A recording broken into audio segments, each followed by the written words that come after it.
ආයිබෝවන් අද සුපුරුදු ලෙන්ගතුකමත් අරගෙන ටොප් විත් තිලක් YouTube නාලිකාවට ඔබව සාදරයෙන් පිළිගන්නවා. නීතිය සැමට සමානයි කියන කාරණය මීට වසර ගණනාවක ඉඳලා වේදිකාවල අපේ හිත් තුල ඇතිවෙච්ච කාරණයක්. ඒක විවාස්තාවෙත් අනිවාර්යෙන් අඩංගු කාරණයක්. හැබැයි නීතිය සැමට සමානද කියන ප්‍රශ්නයක් අපිට මතුවෙන්නේ සමහරක් සිදුවීම් දිහා බලපුවම. ඒ නීතිය සැමට සමාන නම් අපිට මෙහෙමයි සාමාන්‍ය ජනතාවට මේකයි ඉහළ පැලැන්තියට එහෙම නැත්නම් ප්‍රසිද්ධ ජනතාවට මේ නීතියයි කියලා නීතිය එම වෙනස් වෙන කාණ්ඩ වෙන්නට බෙදෙන්නට බෑ.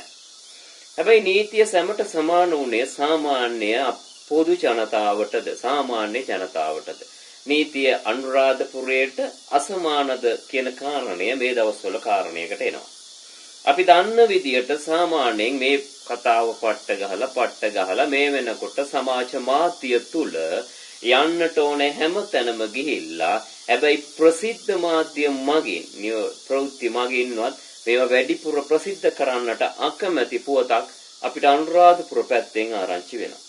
ඒක තමයි ලංකාවේ ප්‍රධාන පෙළේ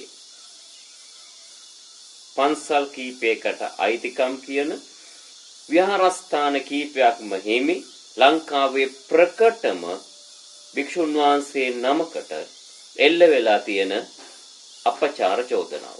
මේ අපචාර චෝදනාවේදී පොලිසිය නීතිය ක්‍රියාත්මක වෙන ආකාරය පිළිබඳව මේ වෙනකොට සමාජ මාධ්‍ය තුල විවිධ පුච්චලයන් විවිධ ප්‍රශ්න මතු කරමින් ඉන්නවා. ඒවට සැබෑ පිළිතුරක් මේ වෙනකන් කිසිවෙක් දීලා නැහැ.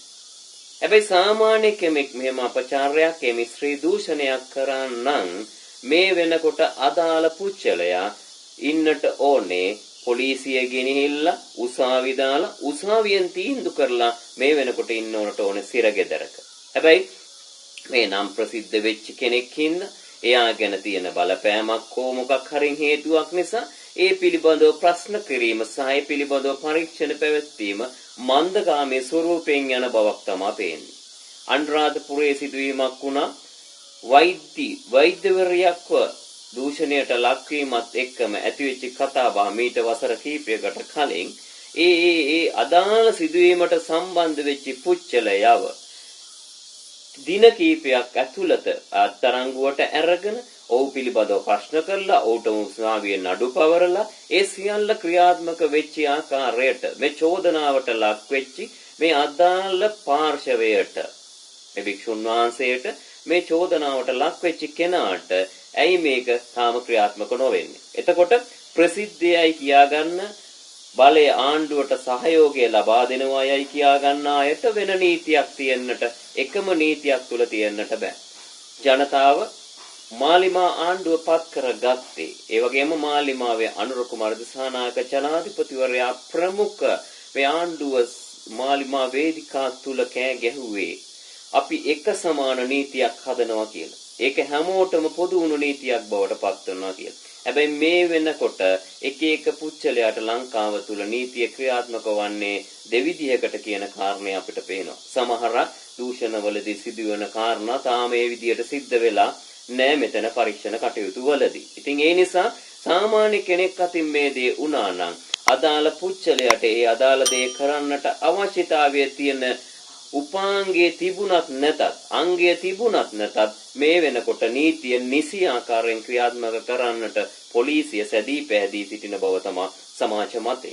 ඉතින් ඒ නිසා මේ ගැන විශේෂයෙන්ම කරුණු සාකච්ඡා කරලා විශේෂයෙන්ම කරුණු ඉදිරිපත් කිරීමක් කරන්න මාධ්‍ය සාකච්ඡාවලට ඇවිල්ලා පොලිසියේ නිල මාධ්‍ය ප්‍රකාශකතුමා විවිධ කතා කිව්වට වැඩක් නැහැ. මේකේ ඇත්ත මොකද්ද කියනක ජනතාව බලාගෙන ඉන්නවා. චෝදනාව කරන්නට පුළුවන් ඒක අපකීර්තියටපත් කරන්නට පුළුවන්. එහෙම නැත්නම් සත්‍යම වෙන්නටත් පුළුවන්. මේක ඇතුලේ කුමන්ත්‍රණයක් තියෙනවා නම් ඒ පිළිබඳව හරින් හොයන්නට ඕනේ. හැබැයි ඉතින් චෝදනාවක් අපිට විරුද්ධව කරා නම් මේ වෙනකොට අපි ඉන්නේ සාමාන්‍ය මිනිස්සු විදියට කොහෙද කියන එකත් හොඳට මතක තියාගන්න.